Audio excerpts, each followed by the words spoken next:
Mages are, by far, the most fun role to play in HOTS. That's not just my bias talking. Spend any time in solo queue quick match and you'll see just how popular they are. There's one for every player and playstyle. You got your stacking mages, sieging mages, PvP and VE mages, bursty mages, tickle mages, old and wizened healing mages, CC mages, tanky mages, don't forget the secret mages. A mage for you, a mage for me, let's all play mages! Defeat! While it can make things hard to have more than one on your team, Double Mage Plus can work with Ming, since she brings nothing but raw damage to the table. Ming players can spend their time harassing the enemy, launching skill shot after skill shot into the enemy team's face, slipping away before they can retaliate. At first, you might think Ming players are just flashy, arrogant, attention-seeking kill stealers.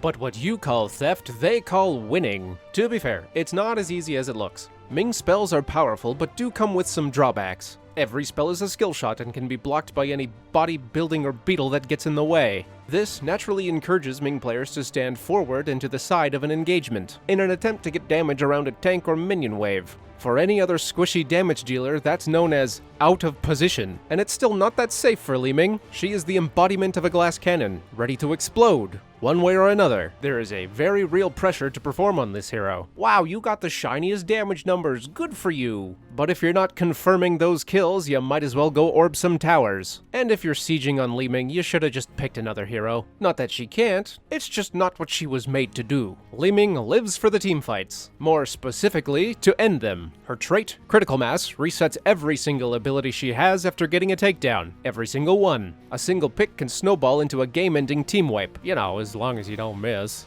And you have the mana for it. What do you mean I can't cast my spells? Compared to other mages, Li Ming's abilities aren't very expensive, but with such short cooldowns you'll be spamming them to the high heavens, trying to get out what damage you can. Can't reset your spells if you haven't used them. That said, you need to differentiate between real damage and stat padding. That way you're ready and able to finish heroes off when the opportunity comes. Her spells, like I said, aren't overly complicated.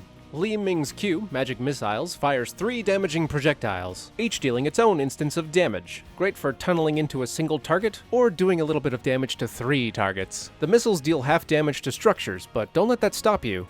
Building shouldn't be your primary target, but damage is damage, and Ming can poke them safely. The cooldown is so fast, and these things are so cheap, you can shoot these at just about anything, whenever. Never face check a bush again. Speaking of bushes, on this hero, you're gonna love these. The best kind of damage is damage the enemy never sees coming.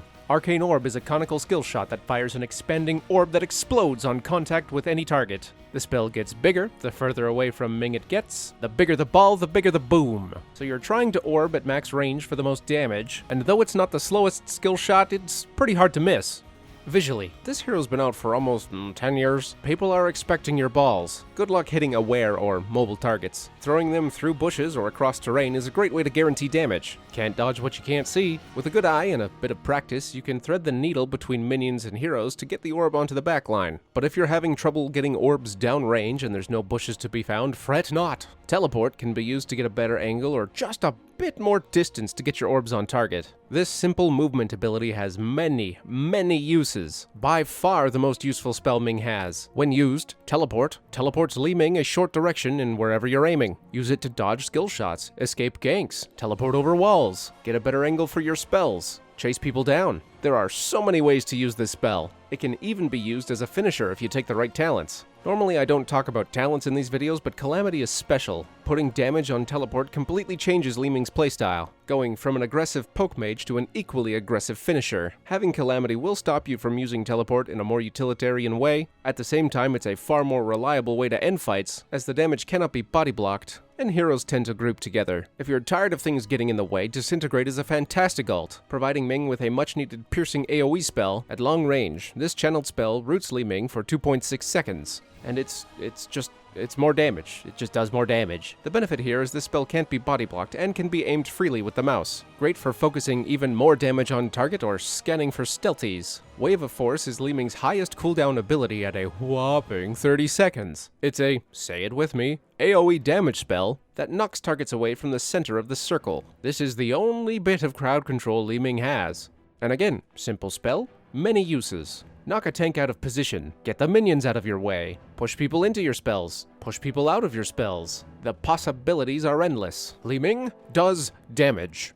That's about all she do. But unlike other casters, Ming has to work around her abilities rather than with them. Anything out of place craters her damage potential. Since players know damage from Li Ming is coming straight at them, they'll position around minion waves or behind sturdier heroes to mitigate her damage. So playing her, you'll have to get clever, using terrain and vision to your advantage, finding weird angles, or just crunching through their front line. Winning shouldn't be a problem for a practiced wizard, and once the first domino falls, down comes the house of cards. Li Ming certainly is an exciting hero to play, just don't get carried away. Check the bushes, mind your mana, and don't miss. If all else fails, buildings can't dodge.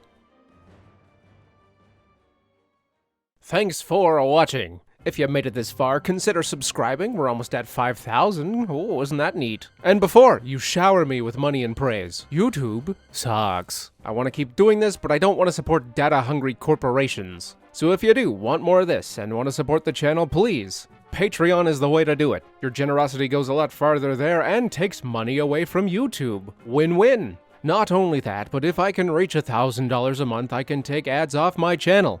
I'll do it if you make me. But Fox, living is expensive. I'd love to support you, but I gotta take care of myself first. Totally fair, you don't owe me anything. But if you still want to support the channel, you could watch my reviews and tell me what you think. I worked hard on those. Be gentle. Nah, be honest. Me want right good. Thanks again to everyone who's supported me so far. Bye.